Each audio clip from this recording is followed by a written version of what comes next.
Hello everyone. स्वागत है आप सभी का रसायन की दुनिया में। और ये एक ऐसा प्लेटफॉर्म है जहाँ पर आपको केमिस्ट्री की कोई नई नई चीज़ें दिखाई देंगी, जैसे कि केमिस्ट्री के अलग अलग एक्सपेरिमेंट्स, केमिस्ट्री के अलग अलग टॉपिक्स, और उनको मैं आपको बहुत ही अच्छे और सिंपल तरीके से समझाऊंगी।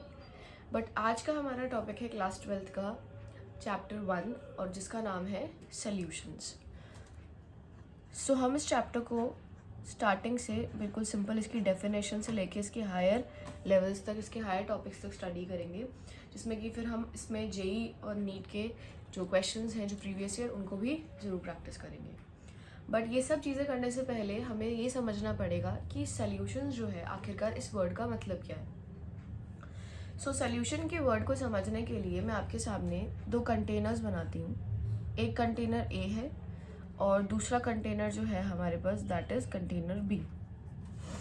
एक कंटेनर के अंदर मैं आपको सिमिलर कलर के सर्कल्स बनाती हूँ, यानी मैंने सारे जो सर्कल्स बनाए हैं ए के अंदर वो सभी के सभी ग्रीन कलर के हैं। वेयर एज जो कंटेनर बी है उसके अंदर मैं एक आपको ब्लू बना देती हूँ, एक ग्रीन बना देती हूँ, एक येलो बना देते हैं, फिर एक हम रेड बना सकते हैं। तो अलग अलग तरीके के यहाँ पे आपको बॉल्स दिखाई दे रहे हैं, जिसमें कि डिफरेंट डिफरेंट कलर जो है वो प्रेजेंट है। तो दोनों के अंदर अगर आप as a viewer, as a observer देखेंगे कंटेनर्स को, तो दोनों के अंदर डिफरेंस ये है कि यहाँ पे जो कलर है वो सेम है, जो बॉल्स है उनका कलर जो है वो सेम है, जबकि इधर आप देखेंगे तो कलर जो है वो डिफरेंट है। और इस कलर को आप देखकर क्लियरली बता सकते हैं। दोनों के अंदर एक से ज़्यादा चीज़ें हैं, इसके अंदर अराउंड 8 बॉल्स है, इसके अराउंड 5 बॉल्स है। एक से ज़्यादा बॉल से बना हुआ है पूरा का पूरा कंटेनर, ये फिल्ड है, लेकिन इसके अंदर जो कलर है वो सेम है, इसके अंदर जो कलर है वो डिफरेंट है।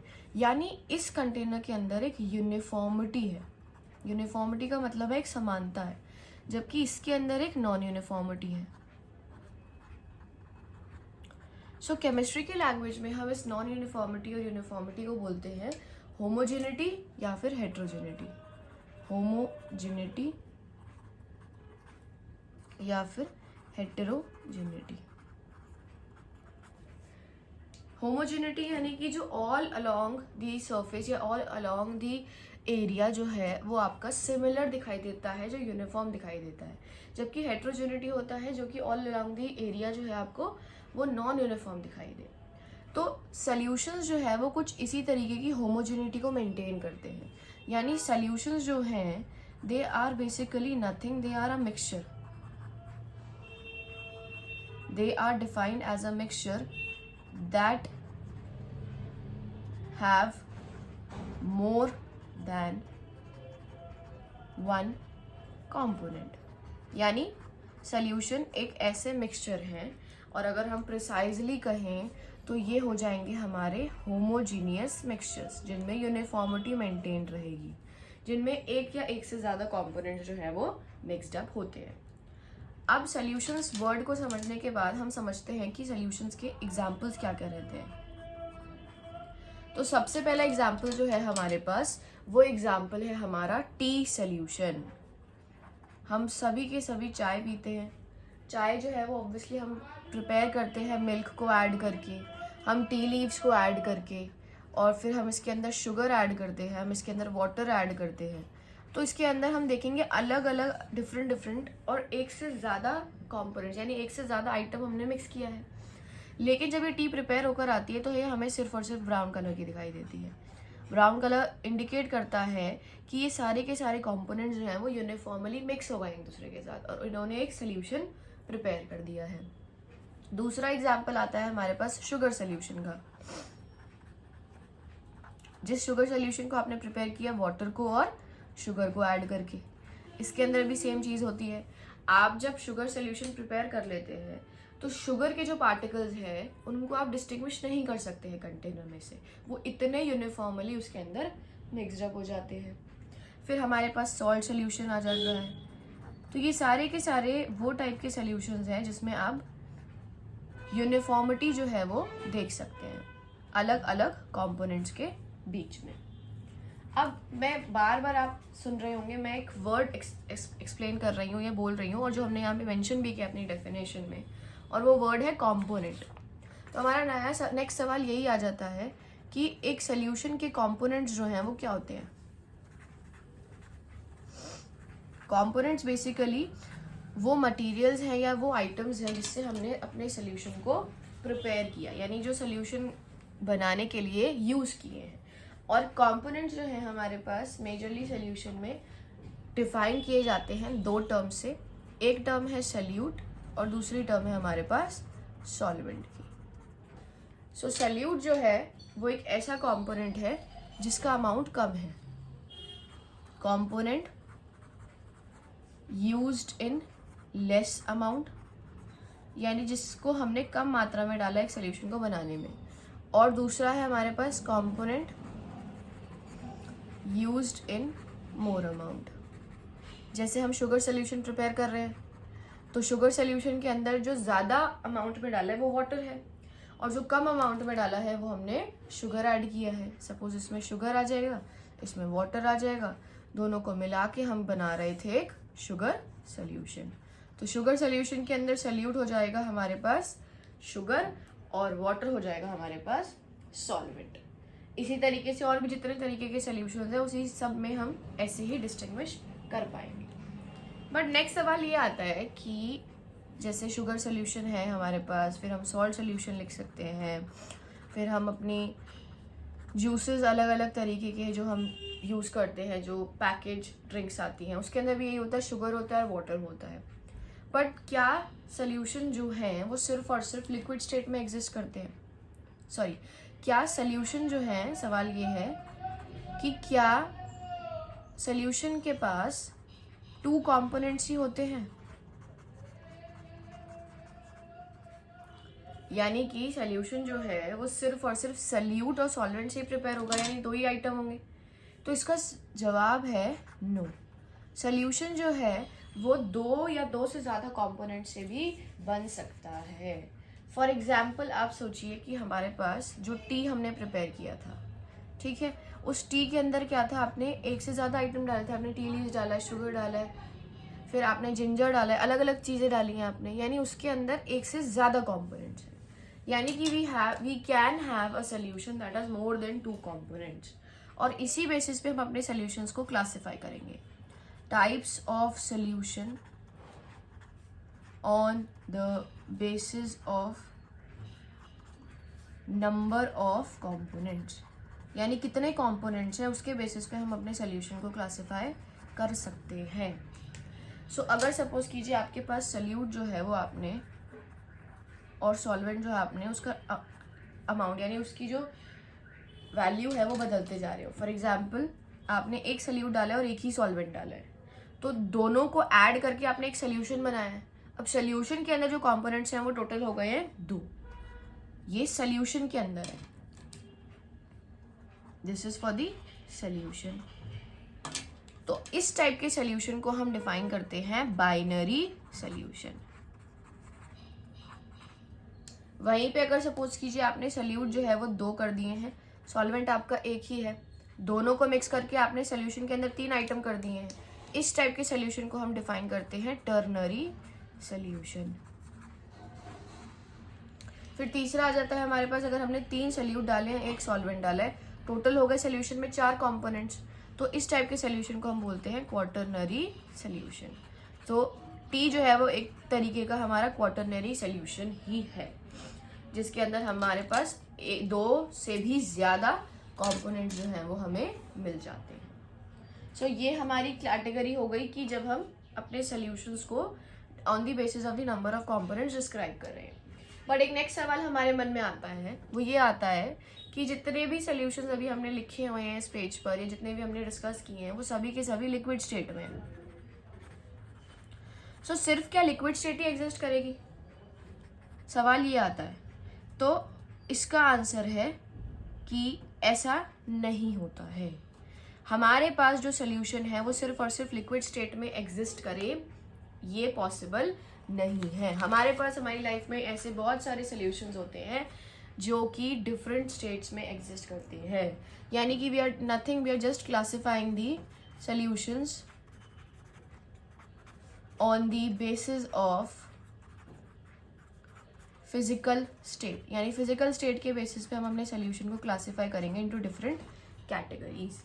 एंड ये बहुत इंटरेस्टिंग टॉपिक है क्योंकि इसमें आप देखेंगे काफ़ी ऐसे एग्जांपल्स हैं जो आप अपनी डेली लाइफ में यूज़ करते हैं या आपको अपनी डेली लाइफ में दिखते हैं, लेकिन हमने कभी इन पे ध्यान नहीं दिया कि ये भी सोल्यूशंस ही कहलाते हैं। सो जो हमारी 3 फिजिकल स्टेट्स ऑफ मैटर है, दैट इज सॉलिड, लिक्विड और गैस, उसी तरीके से हमारे 3 सोल्यूशंस भी हो जाते हैं, solid solution, liquid solution and the third is the gaseous solution। ठीक है, सो इसके अंदर हम अलग अलग टाइप के सल्यूट और सॉल्वेंट ऐड करेंगे। फॉर एग्जांपल फर्स्ट कैटेगरी हम पढ़ रहे हैं जिसमें हम सल्यूट और सॉल्वेंट दोनों ही ऐड कर रहे हैं, लेकिन इन दोनों की जो फिजिकल स्टेट्स है वो सॉलिड है। सल्यूट भी सॉलिड स्टेट का है और सॉल्वेंट भी हमने सॉलिड स्टेट का लिया है। उसका एक बहुत बेहतरीन एग्जाम्पल है हमारा ऑर्नामेंटल गोल्ड, जिसको हम सिंपल लैंग्वेज में सिर्फ गोल्ड भी कह सकते हैं। जो गोल्ड हम ज्वेलरी बनाने के लिए यूज़ करते हैं, वो आपने देखा होगा आपका ज्वेलर जो है वो 2 तरीके के गोल्ड से आपको इंट्रोड्यूस करता है। एक गोल्ड तो वो कहता है 22 कैरेट है, दूसरा गोल्ड वो कहता है 24 कैरेट है। सुना होगा आपने ऐसा। तो ये जो 24 कैरेट गोल्ड होता है ना, ये काफ़ी प्योर गोल्ड होता है, मतलब इसको एडवाइस किया जाता है कि हम इसको ना यूज़ करें, प्लस ये एक्सपेंसिव भी होता है। इसका रीज़न क्या है कि ये सिर्फ और सिर्फ आपका गोल्ड मेटल से बना होता है, यानी इसमें 100% जो है वो आपका गोल्ड प्रेजेंट होता है। जबकि अगर मैं अपने 22 कैरेट की बात करूँ तो ये एक तरीके से एक अलॉय होता है। अलॉय क्यों? क्योंकि इसके अंदर हम गोल्ड के साथ मिक्स कर देते थोड़े से कॉपर को। तो यहाँ पे आप देखिए हमने 2 आइटम्स मिक्स कर दिए हैं। 2 आइटम्स हमने सपोज कीजिए एक ले लिया है गोल्ड मेटल और दूसरा हमने ले लिया है कॉपर। तो हमने इनको होमोजेनिटी के साथ इनको होमोजेनियसली मिक्स कर दिया, जिसकी वजह से हमें एक दूसरा अलॉय मिला जो कि एज अ गोल्ड यूज़ किया जाता है।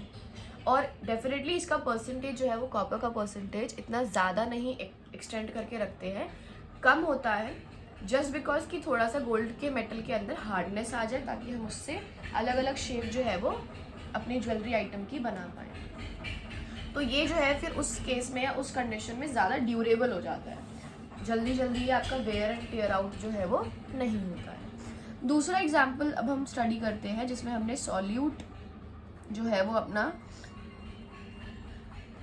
सॉलिड स्टेट का ले लिया है और जो हमारे पास सॉल्वेंट है वो हमारे पास लिक्विड स्टेट का है। ठीक है, तो इसमें हमारा बहुत ही अच्छा एग्जाम्पल है अमेलगम का। तो अमेलगम जो है वो मरकरी के लिए यूज़ किया जाता है, जिसमें हम सोडियम को, जो कि हमारा सल्यूट हो जाता है, मिक्स करते हैं मरकरी के साथ और इन दोनों को मिक्स करके हम बनाते हैं amalgam which becomes a solution. तो अमेलगम एक एग्जाम्पल हो जाता है जिसमें हम सॉलिड को मिक्स करें लिक्विड में एंड जो सोल्यूशन हमें मिलता है उसकी फिजिकल स्टेट भी सॉलिड होती है, इसीलिए ये फॉल करता है under the category of solid solution. तीसरा एग्जाम्पल आता है हमारे पास जब सल्यूट हमारे पास गैसियस स्टेट में आ जाए और जो हमारे पास सॉल्वेंट है वो हमारे पास सॉलिड स्टेट का ही है। सो गैस को मिक्स किया हमने एक सॉलिड के साथ, ठीक है। तो हमारे पास ये एग्जाम्पल बन जाता है जब हम कैटलिस्ट प्रिपेयर करते हैं H2 गैस का, यानी H2 गैस को जब एब्जॉर्ब किया जाता है पैलेडियम सरफेस के ऊपर, तो ये एक कैटलिस्ट बन जाता है which is used for the hydrogenation of alkenes. तो ये भी हमारे पास सॉलिड स्टेट में ही हमें मिलता है, मतलब बेसिकली पैलेडियम मेटल के ऊपर H2 गैस को एब्जॉर्ब कर दिया जाता है। सो ये सारी कैटेगरीज हो गई हमारे सॉलिड सोल्यूशंस की, जिसमें फाइनल स्टेट जो है सोल्यूशन की वो सॉलिड की है। दूसरी कैटेगरी है लिक्विड सोल्यूशंस की, जिसमें सबसे फेमस और सबसे सिंपल एग्जांपल है जो अभी हम डिस्कस करते हुए आ रहे थे, जिसमें सॉलिड जो है वो हमने अपना सल्यूट लिया है और लिक्विड जो है वो यानी हमने अपना सॉल्वेंट बना लिया है। तो इसमें हम अपना एग्जांपल स्टडी कर सकते हैं शुगर सोल्यूशन का। शुगर सोल्यूशन के अंदर शुगर जो है वो आपके पास सॉलिड सल्यूट है आपका और जो वाटर है वो आपका लिक्विड सॉल्वेंट है। दूसरा एग्जांपल है हमारे पास जिसमें हमने लिक्विड को मिक्स किया है एक लिक्विड के साथ, यानी सल्यूट जो है वो भी लिक्विड और जो सॉल्वेंट है वो भी हमारे पास लिक्विड ही आया है। इसका एग्जाम्पल है इथेनॉल वाटर। इथेनॉल को जब मिक्स कर दिया जाता है वाटर के साथ तो इथेनॉल है हमारे पास अपना सल्यूट और वाटर जो है हमारे पास है अपना सॉल्वेंट। लैबोरेटरीज में हमें इथेनॉल सोल्यूशन मिलता है एक्सपेरिमेंट्स करने के लिए, तो ये वही है। तीसरा एग्जाम्पल है जब आपने एक गैस को एक लिक्विड के साथ मिक्स कर दिया है। सो गैस जो है that is your solute and the liquid is your solvent. इसका बहुत अच्छा एग्जाम्पल है हमारे पास O2 यानी oxygen that is dissolved in water. इसको हम कह सकते हैं dissolved oxygen. So dissolved oxygen आपको देखने को मिलती है कहाँ पर? आपको देखने को मिलती है इन ओशियन वाटर, या फिर जो मैं कह सकती हूँ जितनी भी हमारी एक्वेटिक लाइफ है वो सभी की सभी इसी वजह से सस्टेन करती है, इसी वजह से उनकी एग्जिस्टेंस है, क्योंकि वो ये डिजॉल्व ऑक्सीजन को यूज करते हैं। तो ये सारे के सारे वो टाइप के सोल्यूशंस हैं जिसमें कि आपका लिक्विड स्टेट एग्जिस्ट करता है। तीसरा कैटेगरी है हमारा गैशियस सोल्यूशन का। इसमें भी हम सेम तरीके से स्टडी करेंगे जिसमें हम सल्यूट का फिजिकल स्टेट बदलते जाएंगे, that is from solid to the gaseous state. पहला हम पढ़ रहे हैं जिसमें हमने एक सॉलिड सल्यूट को मिक्स कर दिया है एक गैशियस सॉल्वेंट के साथ। सो इसका एग्जाम्पल है कैम्फर, जो कि हम मिक्स कर रहे हैं N2 गैस के साथ। कैम्फर जिसको हम कपूर कहते हैं, वो उसको हम एब्जॉर्ब करा रहे हैं या उसको मिक्सअप कर रहे हैं N2 गैस के साथ। दूसरा एग्जाम्पल है जब हम सल्यूट जो है वो अपना लिक्विड स्टेट का ले लेते हैं और जो हमारे पास सॉल्वेंट है वो हमारा गैशियस स्टेट का ही है। सो ये हमारे पास लिक्विड हो जाएगा and this is our gaseous state. इसमें हमारे पास एग्जाम्पल है जब हम क्लोरोफॉर्म को मिक्स करते हैं N2 गैस के साथ। तीसरी कैटेगरी है हमारे पास जब हम सल्यूट जो है वो अपना गैशियस स्टेट में ले लेते हैं और जो सॉल्वेंट है वो भी गैशियस स्टेट में है। इसमें है हमारे पास ऑक्सीजन को हम सपोज कीजिए CO2 के साथ मिक्स करते हैं, जो कि हम नहीं कर रहे हैं, that is naturally present in the environment, और यही होता है एयर। यानी एयर जो है वो एक एग्जाम्पल है गैस इन गैस का। ठीक है, सो आई होप आपको ये सारे के सारे टाइप्स ऑफ सोल्यूशन समझ आ गए हैं, जिसमें हम फिजिकल स्टेट्स ऑफ सोल्यूशन जो है वो उसके बेसिस पे क्लासिफाई कर रहे थे, सॉलिड, लिक्विड और ये गैस। तो ये जो सोल्यूशन है ये बेसिकली जो स्टेट्स लिखी हुई है सोल्यूशन की स्टेट्स है, और इसमें हम अलग अलग स्टेट्स ऑफ सल्यूट जो है वो चेंज करते हुए जा रहे थे।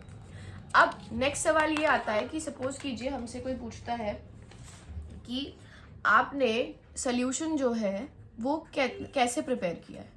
ठीक है, यानी अब हम स्टडी करेंगे next topic, that is the concentration of solution. Suppose कीजिए आपसे कोई बोलता है कि इस ग्लास के अंदर आपने या और इस ग्लास के अंदर, ठीक है, आपको ये दोनों ग्लासेस दे दिए, ये A है ये B है। इसके अंदर सपोज कीजिए वो यहाँ तक सल्यूट जो है वो फिल्ड अप है, इसके अंदर वो यहाँ तक सल्यूट फिल्ड अप है। ठीक है, ये लेवल के टर्म्स में बता रही हूँ कि इसमें इतना है इसमें इतना है। लेकिन ये जो ऑब्जर्वेशन है, this observation is defined as qualitative observation. Qualitative का मतलब है जिसमें हम क्वांटिटी नहीं डिटरमाइन कर रहे हैं, हम जस्ट देख के बता रहे हैं कि क्योंकि इसके अंदर ज्यादा दिख रहा है तो इसमें ज्यादा होगा, इसके अंदर कम दिख रहा है तो इसमें कम होगा। और ये भी पॉसिबल नहीं है कि हमें दिखाई दे, क्योंकि सोल्यूशन एक होमोजेनियस होता है, इसीलिए हम यूज करते हैं कॉन्सेंट्रेशन को। सो कॉन्सेंट्रेशन हेल्प्स और डिटरमाइंस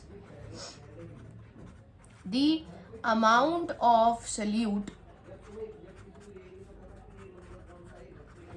यानी कि एक सोल्यूशन के अंदर कितना अमाउंट ऑफ सल्यूट आपने ऐड किया है उसको डिटरमाइन करती है कॉन्सेंट्रेशन।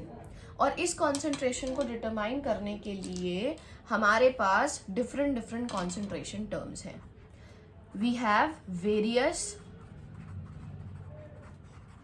कॉन्सेंट्रेशन टर्म्स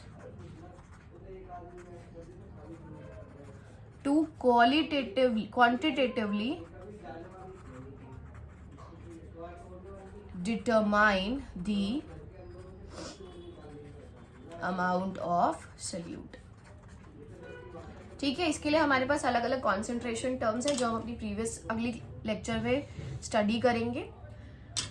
बट अभी तक के जितने भी टॉपिक्स हैं उनको हम क्विकली रिवाइज कर लेते हैं। तो आज के लेक्चर में हमने ये पढ़ा था कि हमारे सोल्यूशन जो है उसकी डेफिनेशन क्या होती है, how is a solution defined, जिसमें हमने ये पढ़ा था कि सोल्यूशन जो है वो एक होमोजीनियस मिक्सचर है जिसमें हम एक या एक से ज़्यादा कंपोनेंट्स को ऐड कर देते हैं। फिर हमने बात की थी कि कंपोनेंट्स होते क्या है। सो सोल्यूट और solvent are the major two components of a solution.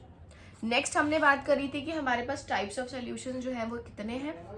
And the last that we have discussed is the concentration of a solution, that is basically nothing that determines the amount of solute in a particular solution. So I hope आप सभी को आज की video और आज का lecture जो है वो पसंद आया होगा। नेक्स्ट वीडियो में हम इसी के आगे कंटिन्यू करेंगे, यानी कि हम डिस्कस करेंगे different concentration terms. Thank you for watching the video. If you have like the video please like button पे प्रेस कीजिएगा, it will really be helpful for me. और चैनल को सब्सक्राइब कर दीजिए और बेल आइकन को press कर दीजिए ताकि आपको नेक्स्ट वीडियोज़ के लिए नोटिफिकेशन जो है वो मिल जाए। Thank you so much.